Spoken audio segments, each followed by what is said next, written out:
जब से भारतीय जनता पार्टी की सरकार आई है, हर क्षेत्र में आप गिरावट देखेंगे। जहां ये सरकार ये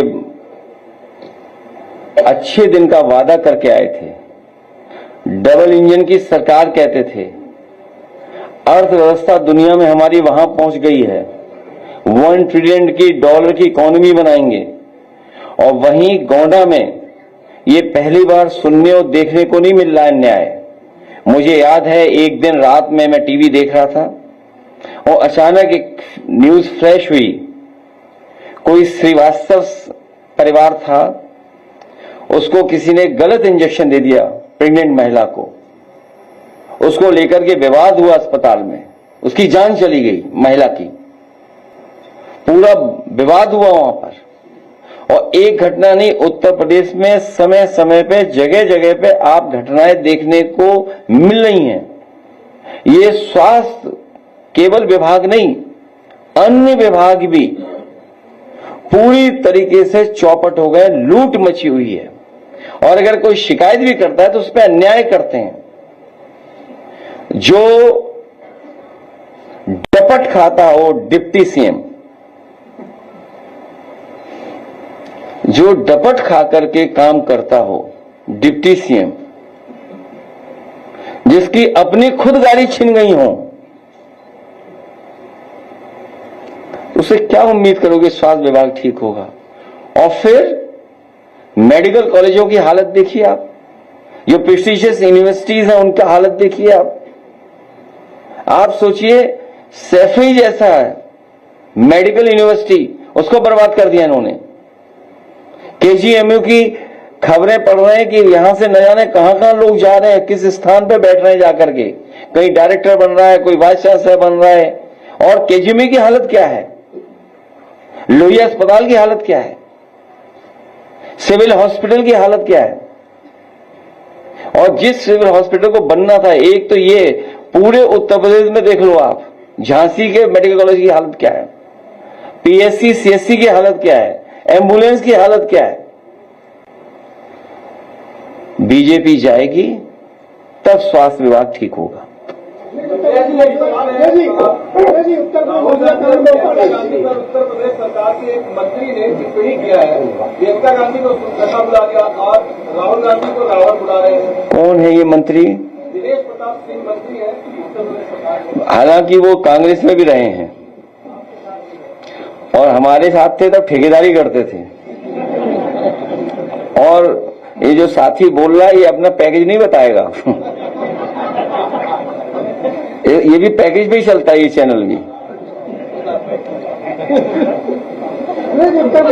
अरे भैया पूरी बात हो जाने दो। भारतीय जनता पार्टी के लोगों के पास काम नहीं है, ये काम दिखाने को नहीं, खोखले हो गए हैं। जैसे 400 करोड़ की सड़क बनी, बीजेपी के लोग ऊपर से चमकते हुए दिखाई देते हैं, अंदर से खोखले हैं। ये खोखले लोग हैं, जो कमजोर लोग हैं, जो जनता के लिए काम नहीं बता पा रहे हैं, वो इसी तरह का भाषा व्यवहार इस्तेमाल करेंगे।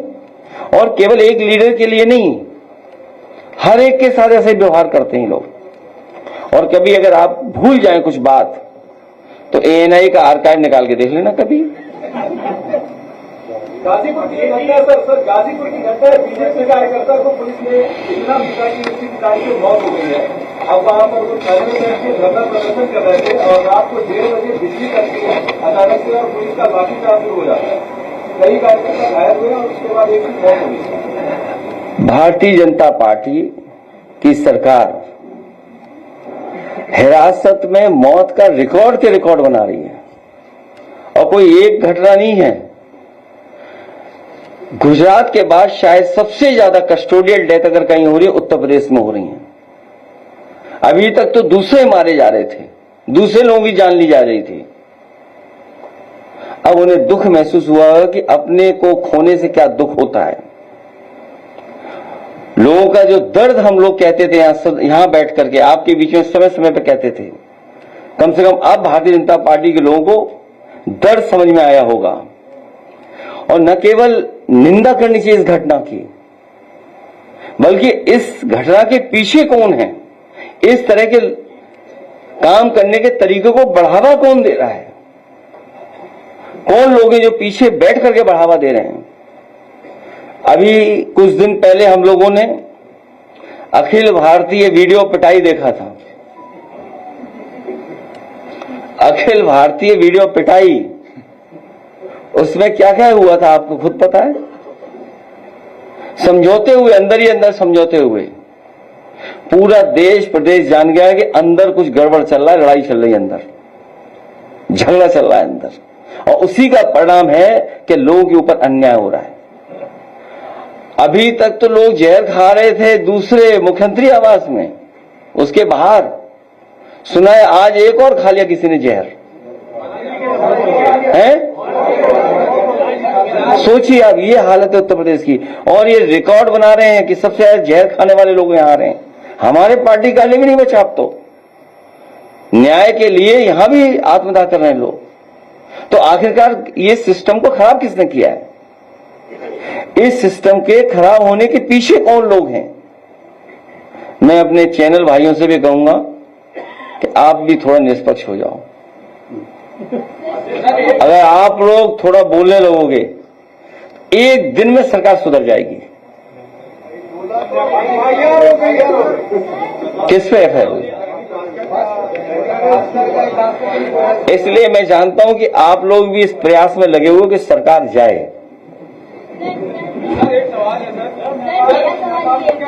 अपना परिचय दिया करो। कई बार क्या होता है कि गलत आदमी से सवाल पूछता है, बीजेपी वाले भेज देते हैं और हम कुछ बोल देते हैं, उससे चैनल चलता है।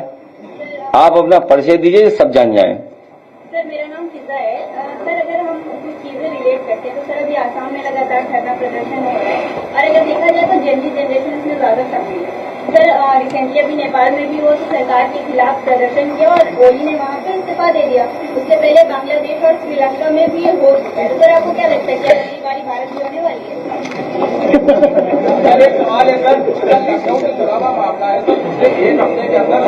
मैं इन्हीं से जोड़ देता हूं अपनी बात, और क्या कहूं मैं। आप क्यों ऐसा कह रही हैं? ऐसा क्यों समझ रहे हो आप? क्योंकि अगर हम रिलेट करते हैं तो तीनों देशों में लगातार जनजी जनरेशन ने ही प्रदर्शन किया है। और सर, अगर देखें तो मैं भी एक जनजी जनरेशन से ही होती हूँ, मुझे भी नौकरियां चाहिए, मिल रही है, वो अलग बात है। तो आपको क्या लगता है कि जो आसाम में किया जा रहा है, उन्होंने ये भी कहा कि उनकी बातें सुनी नहीं जा रही है, तो अगला नंबर क्या हम भारत का लिख सकते हैं? पहली प्राथमिकता ये होनी चाहिए कि जो हमारे पड़ोसी देश हैं उसमें शांति हो, और जो बॉर्डर्स हैं उसके आसपास शांति हो। ये पहली प्राथमिकता भारत सरकार की होनी चाहिए। और भारत सरकार अपनी विदेश नीति पे कई बार असफल हुई है, हमने आपने देखा है। वहां की इंटरनल पॉलिटिक्स में इंटरनल क्या क्या हुआ है उसमें बहुत सारी स्टोरीज आ रही हैं, क्योंकि सोशल मीडिया के समय पर कोई बाउंड्रीज नहीं है।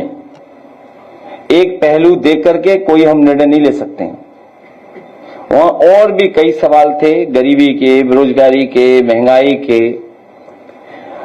और जो जनरेशन, जिस जनरेशन के बारे में बात हो रही है, वो लोग भी कुछ सोशल मीडिया में चीजों को प्रोपोगेट कर रहे थे। तो बहुत सारी चीजें हैं जिनको किया जा सकता है एक साथ जोड़ करके, लेकिन हमारा देश और खुशहाल हो। हम सब यहाँ बैठे लोग हैं जो भविष्य अच्छा देखना चाहते हैं। P for progress. हमारा साथी, लाड़ी साथी जो पगड़ी पहना रहा था, वो कह रहा था कि लाल रंग की पगड़ी खुशी में पहनाई जाती, खुशी के समय पर। मैं उसको धन्यवाद देता हूं क्योंकि अब खुशियां और अच्छाई के रास्ते पे जाने वाले हैं हम लोग, सरकार बनाने वाले हैं।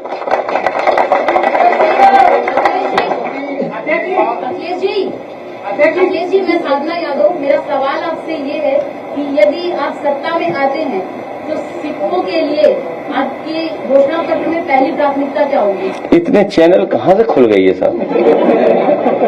अभी तक तो साधना चैनल सुना था। इनके विशेष जो है धार्मिक, सामाजिक, आर्थिक और किसान का सवाल, इनकी खुशहाली का सवाल, इनके सम्मान का सवाल, हम तमाम पहलुओं पे इनके साथ खड़े दिखाई देंगे, इनके दुख दर्द में, इनकी परेशानियों में, और जो पीड़ित होगा, दुखी होगा, अपमानित होगा, उसके साथ समाजवादी पार्टी पीडीए खड़ी दिखाई देगी। प्रधानमंत्री का भारत में आ रहा है और उनके तमाम नेताओं को हाथ अरेस्ट कर दिया। ये नई गिरफ्तारी है। हमारी पार्टी के तो सबसे पहले गिरफ्तार होते हैं। सर एक सवाल है सर, अभी लखनऊ में तो कई दिनों से किडनैपिंग हो रही है। कल भी 2 बच्चे किडनैप हुए, अभी किडनैपिंग का बयान पिछले 1 हफ्ते में अभी कोई 4-5 से लड़का जा रहा था बाराबंकी से, उसको पकड़ा, उसको उसने 1 लाख रुपए न केवल किडनैपिंग बल्कि डिजिटल अरेस्ट भी बड़े पैमाने पर उत्तर प्रदेश में बढ़ा है। और डिजिटल अरेस्ट में, क्राइम में उत्तर प्रदेश नंबर 1 दिखाई देता है। महिलाएं सबसे ज्यादा असुरक्षित हैं, उत्तर प्रदेश सबसे आगे है। बेटियों के साथ सबसे ज्यादा घटनाएं हुई, उत्तर प्रदेश आगे है। करप्शन में भी मैं समझता हूं सबसे आगे उत्तर प्रदेश ही दिखाई देगा। सरकार जाएगी, भाजपा हटेगी, भाजपा जाएगी, तभी कानून व्यवस्था लागू होगा। समाज की आन बान शान ये पग पहन के आपको कैसी अनुभूति हो रही है? क्या चीज? समाज की आन बान शान पग को पहनकर आपको कैसी अनुभूति हो रही है? सिख समाज का बहुत शानदार इतिहास है। ये वो समाज है जिसने समय समय पर बलिदान दिया है, अपनी मिट्टी के लिए, अपने सम्मान के लिए। अगर जान भी देनी पड़ी होगी तो परवाह नहीं की इन्होंने। दुनिया में जितनी भी और भारत की धरती पर जितनी भी लड़ाइयां हुई हैं, समय समय पर इनकी बहादुरी के पर्चे हर जगह हैं।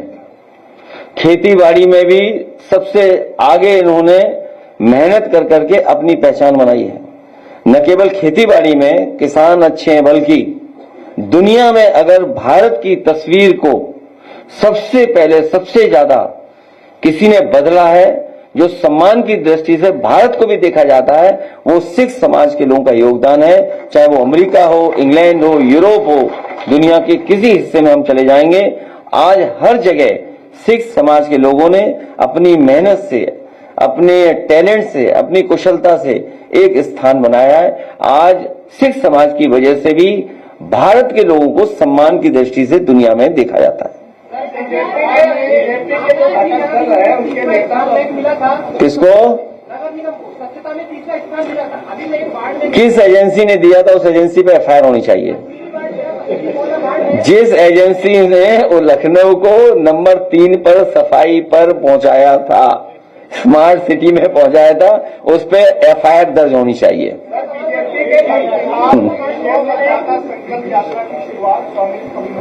कर रहे हैं, उनका कहना है कि वो उसको समर्थन देंगे जो गौ माता की रक्षा के लिए काम करेगा। आप कैसे देखते हैं इस? हम तो हर एक अच्छे काम को जो बीजेपी को हटाए उसके साथ हैं। बीजेपी के घटक दल के जो नेता थे,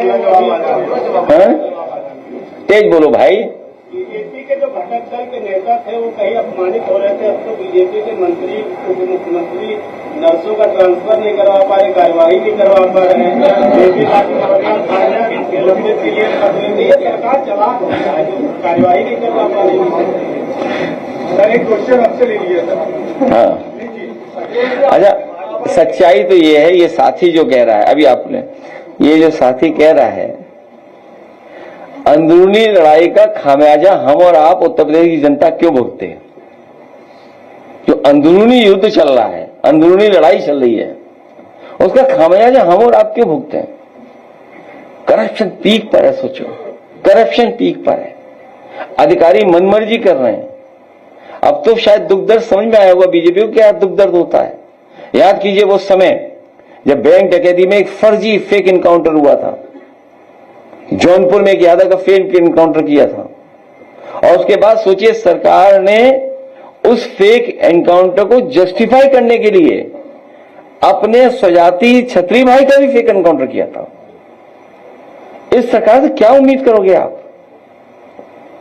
वो घटना तो आपको याद होगी। कानपुर में बीजेपी के विधायक महेश त्रिवेदी ने, आप करप्शन की बात करते हैं, उन्होंने स्वीकार किया है कि ईमानदारी से 10% करप्शन विधायक और पंचायती राज में 60%। और लखनऊ में जो रोड बनी, आप ही के अखबार में मैंने पढ़ा, चमचमाती सड़क 400 करोड़ की, उसमें सब गड्ढे हो गए। बुंदेलखंड तो प्रधानमंत्री ने उद्घाटन किया था, दूसरे दिन बह गई थी सड़क। ये सरकार ने जो टैरिफ लगाया है, सांसद है तोहिल बालिया, वो एक इंटरव्यू बोलते हुए नजर आ रहे हैं, अपनी साथी के ऊपर वोट चोरी का, वोट का आरोप लगा रहे हैं। क्या आपको लगता है कि आप लोगों के इस अभियान के बाद अब बीजेपी के अंदर भी इस तरह की आवाजें उठने लगी? ये बड़ा सवाल है और इलेक्शन कमीशन को ये बात सुनिश्चित करना चाहिए। ये इलेक्शन कमीशन की जिम्मेदारी है कि इस तरह का वोट चोरी कहीं ना हो, वोट डकैती कहीं ना हो। हालांकि जिस इलेक्शन की वो रेफर कर रहे थे वो अलग इलेक्शन है, लेकिन पूरा देश जानता है और आपने बड़े करीब से देखा यूपी का, जब ये वोट चोरी से नहीं जीत सकते थे तो सोचिए रिवॉल्वर निकाल करके इन्होंने वोट रोका, अपने स्वजाति लोगों को पोस्ट कर करके।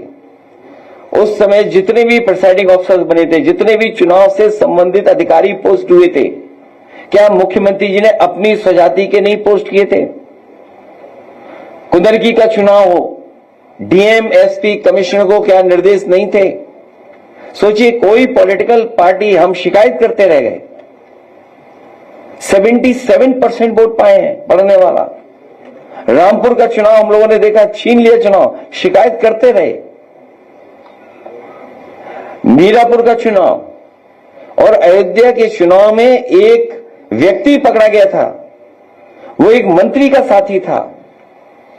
5000 लोग आए हुए थे अयोध्या के चुनाव में, सोचिए आप, बाहर से लाए गए थे, अमेठी से, तिरोई से, वहां से गए थे लोग। जो पकड़ा गया था व्यक्ति वो खुद स्वीकार कर रहा था कि वो मंत्री से फोन मिलाई है। पुलिस का इंस्पेक्टर होशियार था, उसने बस फोन को काट दिया, लेकिन सच्चाई उसी से में खुल जाती। नहीं, मीडिया में बोला था सर, उसने नाम लिया था। नहीं, मीडिया में बोला था, लेकिन इंस्पेक्टर बड़े होशियारी से बचाव करके ले गया। तो ये डकैती हो रही वोट की। जो बात मैं कहना चाहता हूं, इसी तरह की वोट की डकैती होगी तो हो सकता है जो आसपास के देशों में जनता सड़कों पे दिखाई दी, हो सकता है जनता भी सड़क पर दिखाई दे। टैरिफ लगाया है सरकार ने, उसमें कोई नहीं बोल रही है। टैरिफ भारतीय जनता पार्टी के मुंह पे लग गया है।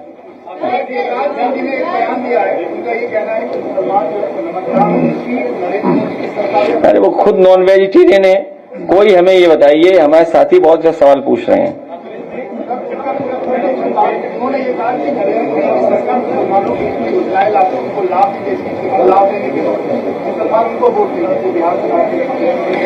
हमारा तो उनसे एक ही सवाल है, क्या सनातन के लोग नॉन वेजिटेरियन खा सकते हैं कि नहीं खा सकते हैं? बस इतना बता दें हमें। अंग्रेज ये क्वेश्चन है, अयोध्या राम जन्मभूमि विद्युत विभाग और पुलिस विभाग का इतना भ्रष्टाचार है कि एक वक्त से हर मंदिर पर कब्जा कर लिया एक बाबा ने, और एक साल से किसने?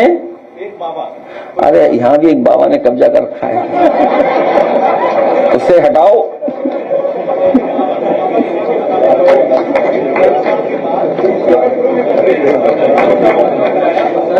अरे तेज बोलोगे तो आवाज बसी पहुंचेगी नहीं, हमें यही बाबा समझ में आएगा, एक बगल में है।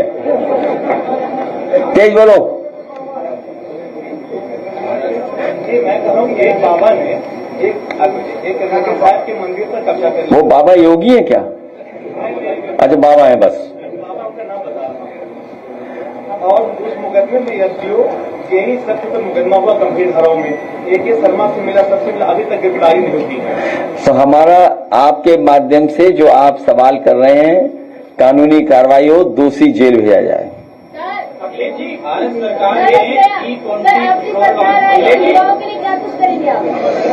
आपको नौकरी और उत्तर प्रदेश को खुशहाली के रास्ते पर।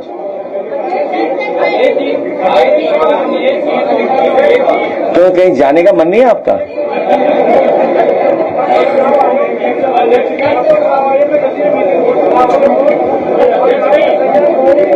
क्या चीज?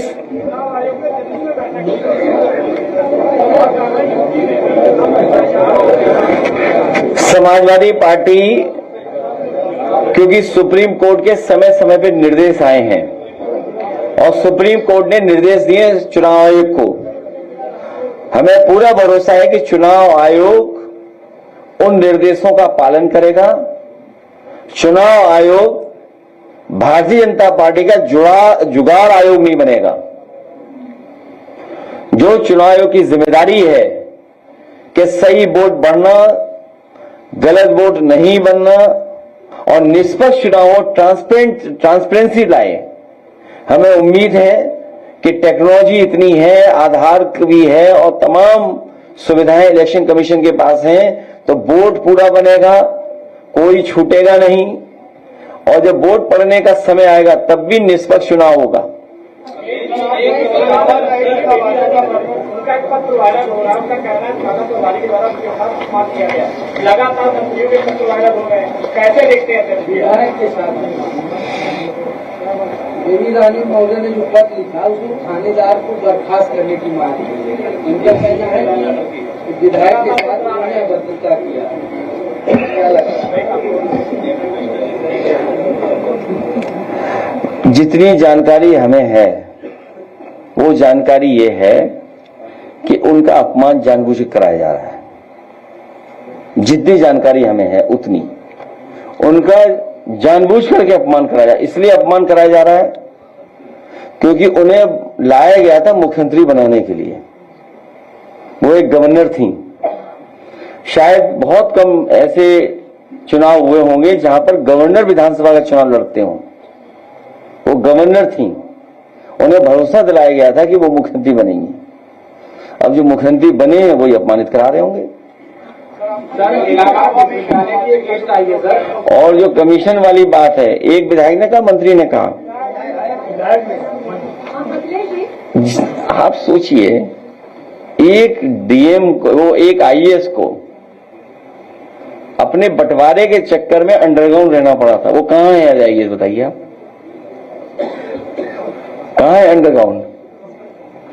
अखिलेश जी, सर आपने एनवायरमेंट की पढ़ाई किया है और एनवायरमेंट को लेकर के उत्तराखंड में लैंडस्लाइड हो रहा है, बहुत नुकसान हो रहा है, पंजाब में फ्लड है, अब उन्नाव में 80 गांव जो है पानी में डूब गए हैं, कानपुर में अलर्ट जारी हो गया है, आप इसको कैसे देखते हैं? सबसे पहले तो मैं पंजाब में जितना नुकसान हुआ है, बड़े पैमाने पर लोगों की जान गई है, बड़े पैमाने पर खेती जो खड़ी थी किसानों का नुकसान हुआ है। किसान गांव में जो अपने जानवर रखता है उसका नुकसान हुआ है। उसे कभी ये नहीं था गरीब को कि पानी आएगा उसका घर गिरा देंगे या और जो चीजें बनी हुई थी खेत से लेकर के और जगह वो नुकसान हो जाएगा। हमारी अपील है यहां से, आज जब हमारे सिख समाज के लोग यहां इतनी बड़े पैमाने में बैठे, इनकी भी मांग थी कि पंजाब के लोगों का पूरा भरपाई हो, उनकी जो नुकसान हुआ है फसल का पूरी भरपाई हो, जानवर का उसकी मदद हो, घर मकान की मदद हो, जान माल का जितना नुकसान हुआ है उसकी सरकार भरपाई करे। केवल यही नहीं बल्कि उत्तराखंड, हिमाचल, जम्मू कश्मीर में जो बड़े पैमाने पर लोगों की जान गई है उनकी मदद सरकार करे, जो नुकसान हुआ है मदद हो उसमें। और भविष्य में क्योंकि एनवायरमेंटल इश्यूज जो आए हैं सामने, उनके लिए कोई long term planning, long term कोई प्रोग्राम सरकार को बनाना पड़ेगा। पंजाब में नदियां पूरी पानी से भर गई, जो पानी जम्मू कश्मीर से, हिमाचल से पानी बरसा उसकी वजह से बाढ़ आ गई। जो उत्तराखंड की घटना हुई, जो सबसे पहले घटना हम लोगों ने देखी, कहीं से क्लाउड बर्स्ट हुआ और एकदम नुकसान इतना बड़े पैमाने पर हो गया और जगह जगह लैंडस्लाइड हो रही है।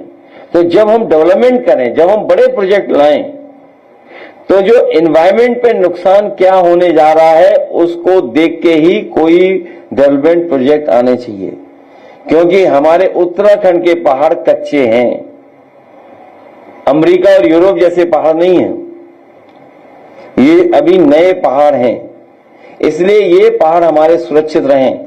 और यहां बहुत सारे लोग जानते होंगे, डॉक्टर राम लोहिया ने सबसे पहले कहा था कि नदियां बचाओ, पहाड़ बचाओ, हिमालय बचाओ। हमें लगता है कि जो पहाड़ी इलाके हैं, जो हिली एरियाज हैं, इनके लिए विशेष सरकार को पॉलिसी और मदद करनी चाहिए।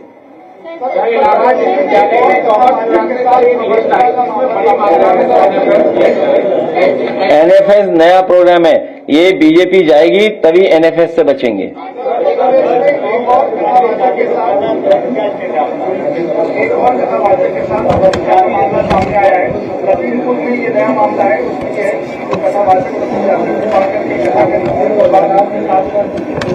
अच्छा, मेरी जानकारी में नहीं है।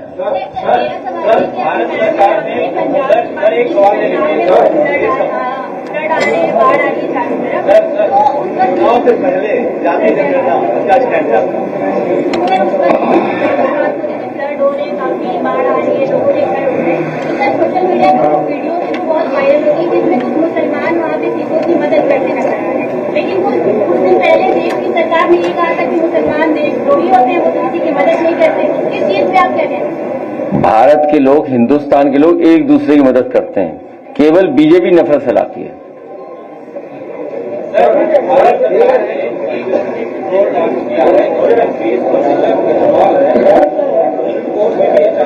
याचिका दाखिल की गई है कि 2023 से पहले की जो गाड़ियां हैं वो खराब हो रही है T20 से। नितिन गडकरी जी ने कहा कि पैसा दे करके हमारे खिलाफ प्रोपेगेंडा चलाया जा रहा है। ऐसे 2023 से पहले की गाड़ियों का क्या होगा? इथेनॉल जो उत्तर प्रदेश भारत में उत्तर प्रदेश सबसे 1 नंबर पर है इथेनॉल बनाने में, तो फिर गन्ने का मूल्य क्यों नहीं बढ़ रहा?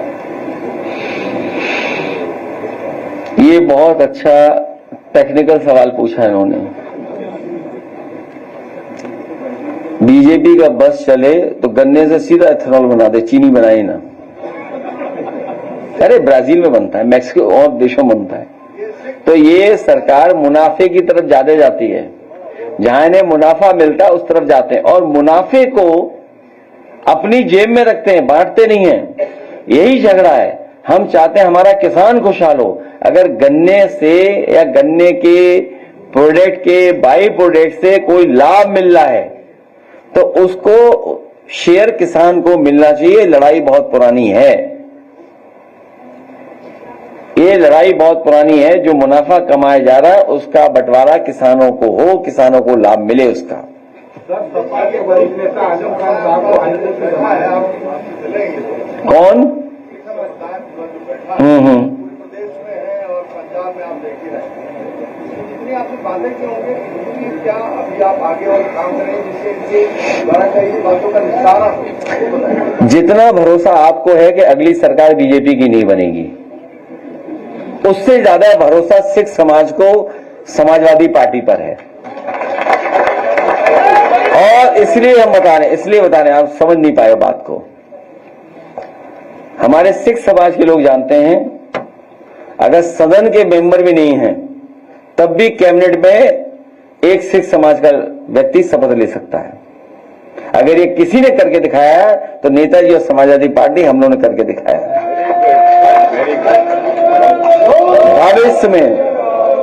भविष्य में समाजवादी सरकार बनेगी। इनकी भूमिका, इनकी भागीदारी, इनका सहयोग हर जगह आपको दिखाई देगा। इसलिए जितना भरोसा आपको है कि ये सरकार जाने वाली है, उतना ही भरोसा हमारे सिख भाइयों को है कि सरकार बनेगी तो उन्हें हर स्थान पर सम्मान देने का मार्ग मिलेगा।